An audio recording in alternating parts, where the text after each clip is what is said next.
Hello and welcome all to another session of digestive system or parts of the digestive system. After mouth and teeth and tongue, today we will discuss about three more parts of the digestive system, very important part. One is the pharynx, the esophagus and the stomach. Okay, so without much delay, let us start today's presentation.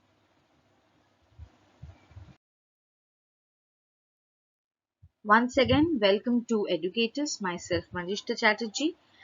Let us start with pharynx first.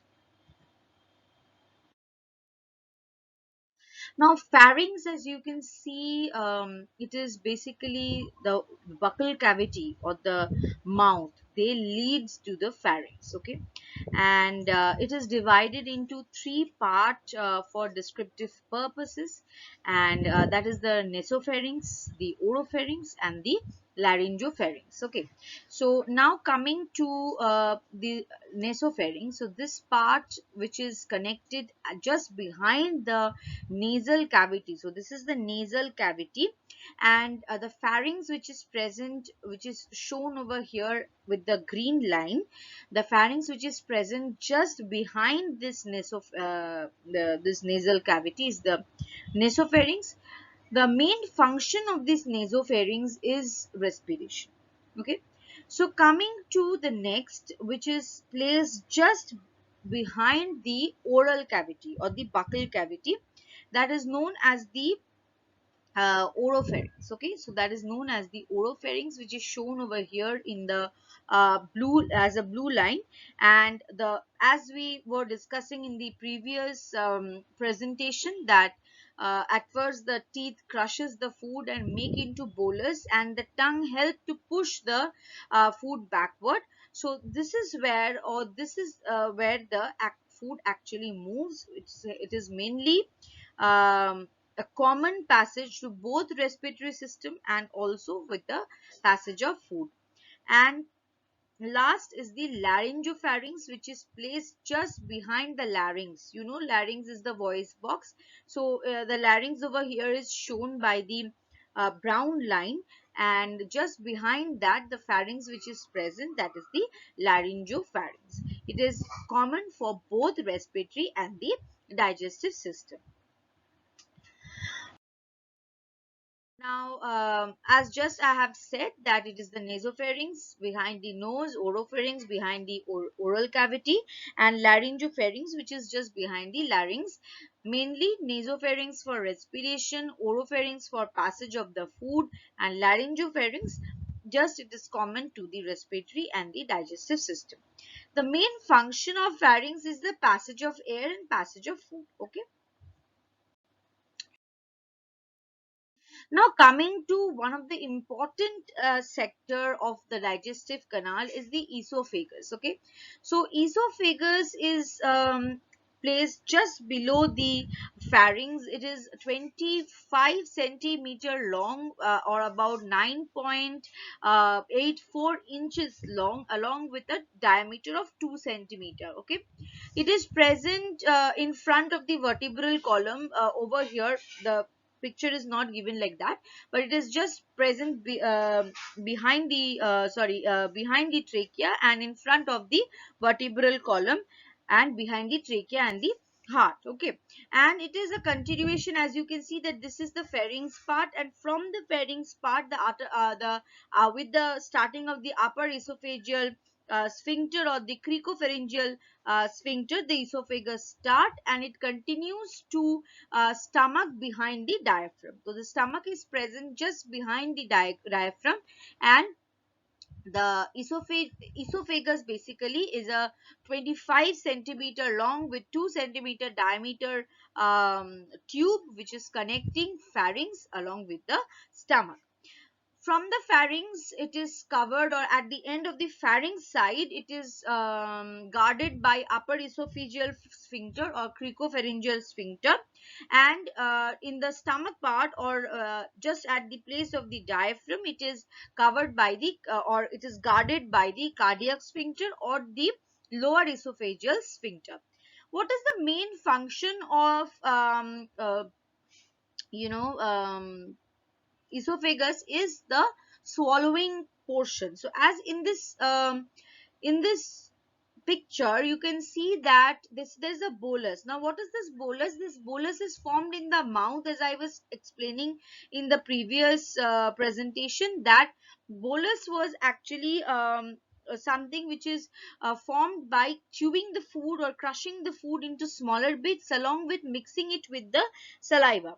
Now once the bolus is formed, it is swallowed by peristaltic wave through the esophagus, so that it moves to the stomach for further digestion purpose. Okay, so mainly what happens when the bolus is moving down, what happens, the upper esophageal sphincter is relaxed. Once the upper esophageal sphincter is relaxed, it helps the bolus from the oropharynx to move into the esophagus. Now when oropharynx, then to laryngopharynx, and then to esophagus. So upper in when there is a food and it needs to be moved in the esophagus, the upper esophageal sphincter is relaxed. Now this is where once it moves into the esophagus, there is peristaltic wave or peristaltic wave starts.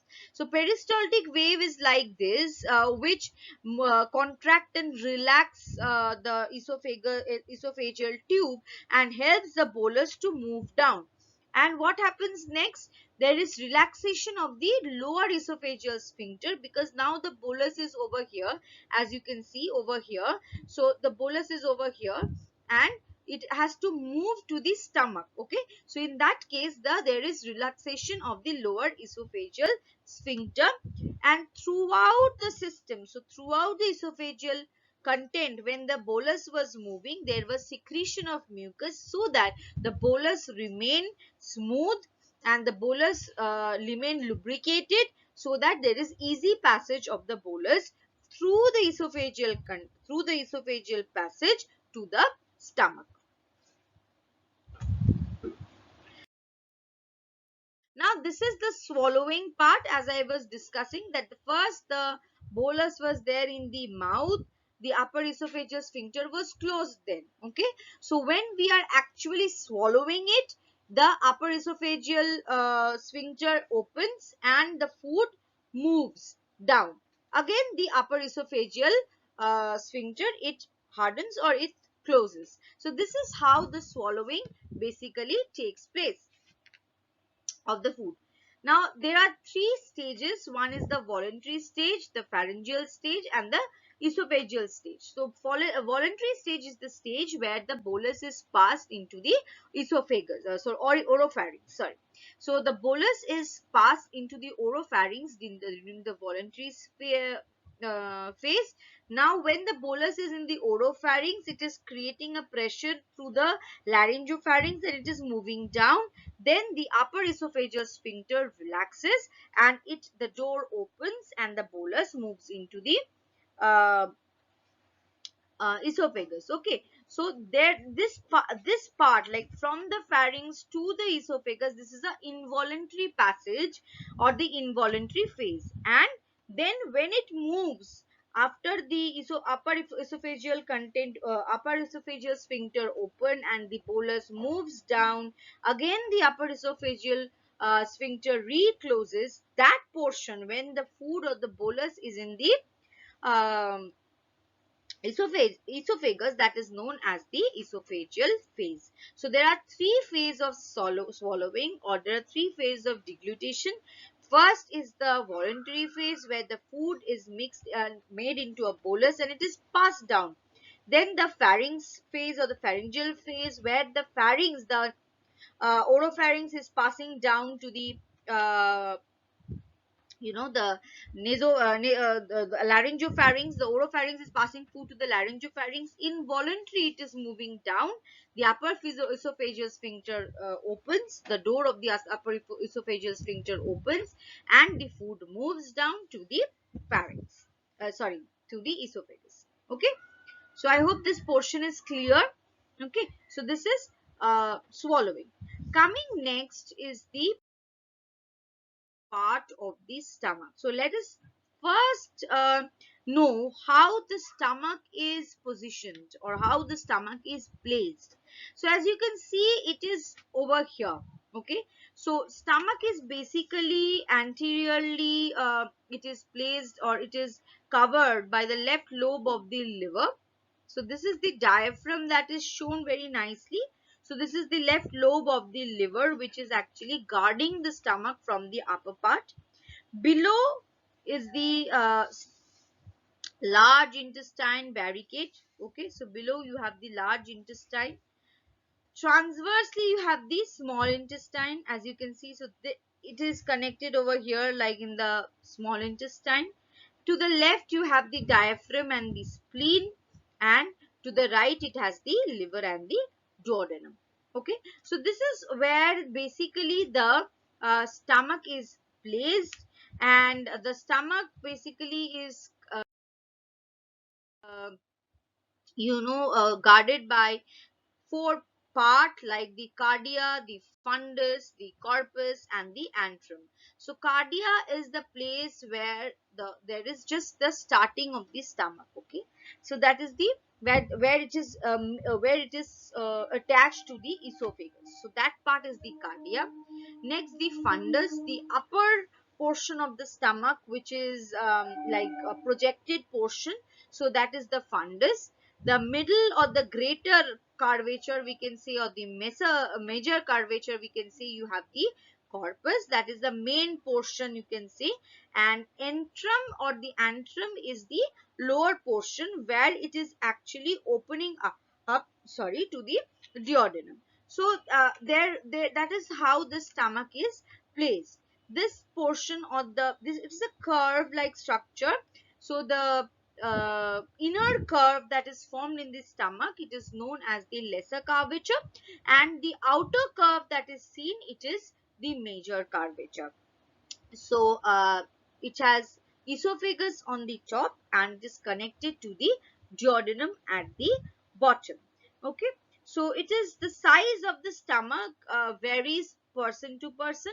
Like suppose if a baby is born, the stomach is like that of a fist. Okay, the stomach size is that of a fist, and above it can be more than 1.5 liters in capacity for an adult or above. Okay, so it can be 1.5 or liters, or it can be more than that. So when there is food after chewing and forming the bolus, the food comes and settles in the stomach, we can say, and there is mixing of gastric juice. As you know, the stomach is a place where HCl is secreted, so it is mixed with that, and you have the pylorus or the pyloric sphincter over here. Once the pyloric sphincter relaxes, the food after digestion over here in the stomach, it moves to the duodenum, which is the first part of the small intestine.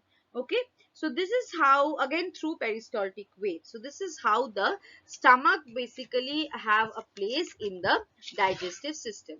Now coming to the different functions of stomach.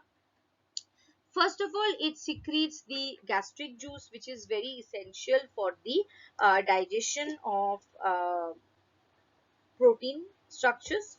And though most of the digestions takes place in the small intestine, but definitely as it is highly acidic in the stomach, sterilization of the gastric content.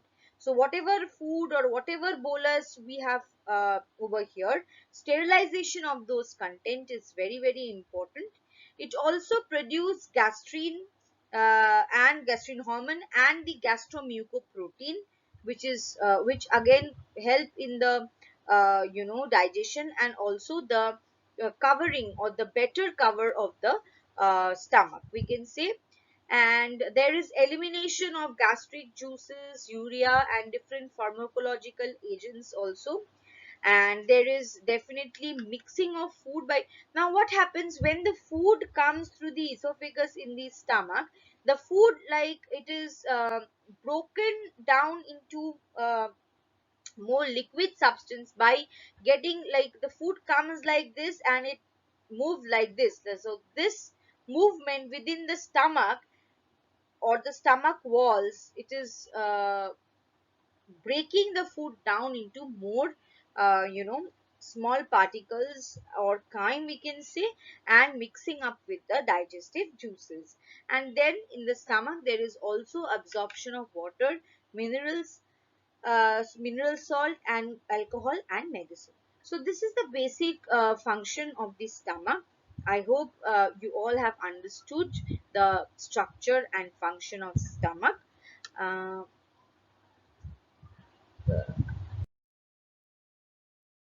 that's all for today. Tomorrow or the next class we will be discussing about small intestine, which again plays a major role in digestion. So stay subscribe, educators, and don't forget to like, share, and put a comment in the comment box if you have to mention anything, or um, if you want a video on something special regarding nutrition or something like that, so you just can drop a message in the message box. So that's all for today. I hope you enjoyed the session. Thank you so much.